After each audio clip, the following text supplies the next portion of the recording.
நாளை தேய்பிறை சஷ்டி. வாழைப்பழத்தில் நெய் தீபம் ஏற்றினால் திருமணம் கைகூடும். தேய்பிறை சஷ்டியில் முருகனுக்கு விரதம் இருந்தால் மகத்தான பல நன்மைகள் பெற முடியும். தை மாத தேய்பிறை சஷ்டியான நாளை, அதாவது ஞாயிற்றுக்கிழமை, முருகனை விரதம் இருந்து வழிபட உகந்த நாளாகும். சஷ்டி என்பது சந்திரனின் இயக்கத்தை அடிப்படையாக கொண்ட காலகணிப்பு முறையாகும். 15 நாட்களுக்கு ஒரு முறை சஷ்டி தினம் வருகிறது. இந்த நாட்கள் பொதுவாக திதி என்னும் பெயரால் அழைக்கப்படுகிறது.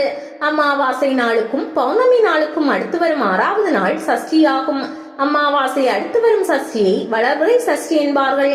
பௌர்ணமி அடுத்து வரும் சஷ்டி தேய்பிறை சஷ்டி என்று சொல்வார்கள். திருமணம் இல்லாமல் ஒருவருக்கு வாழ்க்கை முழுமையடையாது என்பது போல குழந்தை இல்லாமல் திருமண வாழ்க்கை நிறைவு பெறாது. தேய்பிறை சஷ்டி விரதம் இருந்தால் குழந்தை பேறு கிடைக்கும். தேய்பிறை சஷ்டியில் முருகன் கோயிலுக்கு சென்று அபிஷேகத்திற்கு தேவையான பொருட்களில் உங்களால் முடிந்த பொருட்களை வாங்கி கொடுக்கலாம். குறிப்பாக இளநீர் மற்றும் தேன் போன்றவற்றை வாங்கி கொடுப்பதன் மூலம் சுபிட்சம் பெருகும். முருகப்பெருமானை நினைத்து சஷ்டியில் விரதம் இருப்பதால் வருவாய் அதிகரிக்கும்.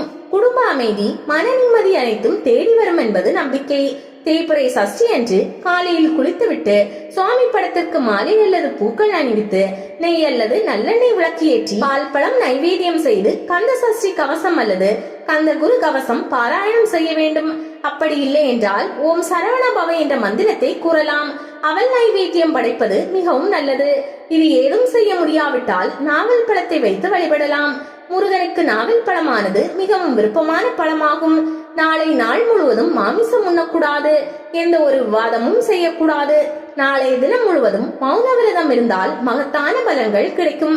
சஷ்டியில் இருந்தால் அகப்பையில் வரும் என்பது, சஷ்டியில் விரதம் இருந்தால் குழந்தை பாக்கியம் கிடைக்கும் என்பதே முருகப்பெருமானுக்குரிய சஷ்டி விரதத்தின் பெருமையை போற்றுவதற்காக சொல்லப்படும் பழமொழியாகும். திதிகளில் 6வது திதியாக வரும் சஷ்டி ஆறுமுகனுக்கு உரியதாகும். இந்த நாளில் என்ன குறை இருந்தாலும் அது நீங்க வேண்டும் என முருகனிடம் மனதார வேண்டிக் கொண்டால் அது நிச்சயம் நிறைவேறும். தீராத பிரச்சனையில் தவிப்பவர்கள், திருமணமாகாமல் தள்ளி போய் கொண்டே இருப்பவர்கள், குழந்தை இல்லாதவர்கள், வாழ்க்கையில் தோல்விகளை மட்டுமே சந்தித்து வருபவர் ஆகியோர் சஷ்டி திதியில் விரதம் இருந்து முருகனை வழிபடலாம். சஷ்டியில் விரதம் இருப்பவர்கள் முருகனுக்குரிய மந்திரம், ஸ்லோகம் போன்றவற்றை சொல்லிதான் வழிபட வேண்டும் என்பது கிடையாது. உண்மையான பக்தியுடன் மனமுருகி முருகா என்று அழைத்து தங்களின் கோரிக்கையை சொன்னாலே முருகப்பெருமான் அந்த வேண்டுதலை நிச்சயம் நிறைவேற்றி வைப்பார். அதுவும் தேய்பிறை சஷ்டி என்று வீட்டில் குறிப்பிட்ட முறையில் விளக்கேற்றி வழிபட்டால் வாழ்க்கையில் தோல்வி என்பதே ஏற்படாது. தொட்ட காரியங்கள் அனைத்திலும் வெற்றி கிடைக்கும். அதோடு நீங்கள் என்ன வேண்டுதலை முன்வைத்து இந்த விளக்கை ஏற்றுகிறீர்களோ அந்த வேண்டுதல் நிச்சயம் நிறைவேறும். இதற்காக தேய்பிறை சஷ்டி நாளில், அதாவது நாளை அதிகாலையில் எழுந்து நீராடி வீட்டின் பூஜை அறையில் முருகன் படம் அல்லது சிறிய சிலையை எடுத்து சுத்தம் செய்து அலங்கரித்து வைத்துக் கொள்ளுங்கள். முருகன் படம் அல்லது சிலைக்கு முன்பு 2 வாழைப்பழங்களை ஒரு சிறிய தட்டில் எடுத்து வையுங்கள். அந்த வாழைப்பழத்தின் மத்தியில் சிறிதாக குழிப்போண்டி ஏற்படுத்தி அதில் சிறிதளவு நெய் விட்டு திரி போட்டு தீபம் ஏற்றுங்கள்.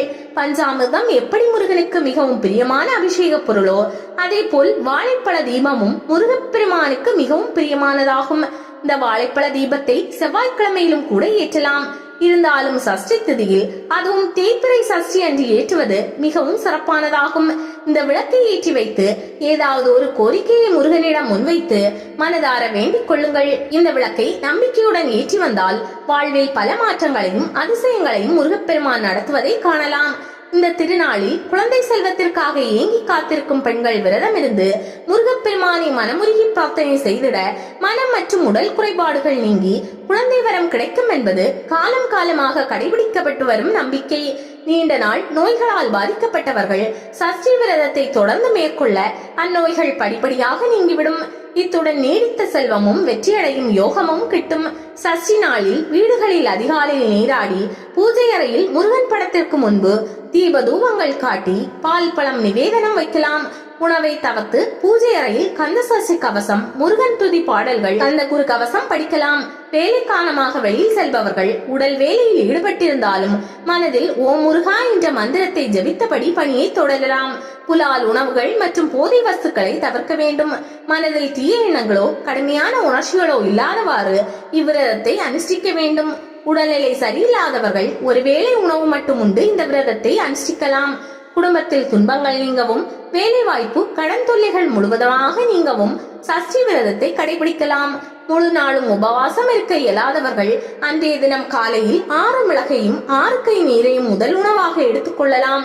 இந்த முறையில் தொடர்ந்து ஒவ்வொரு மாதமும் சஷ்டி விரதம் இருந்தால் முருகப்பெருமானின் அருளால் மேலான செல்வமும் வெற்றியடையும் யோகமும் கிட்டும் என்பது ஐதீகம்.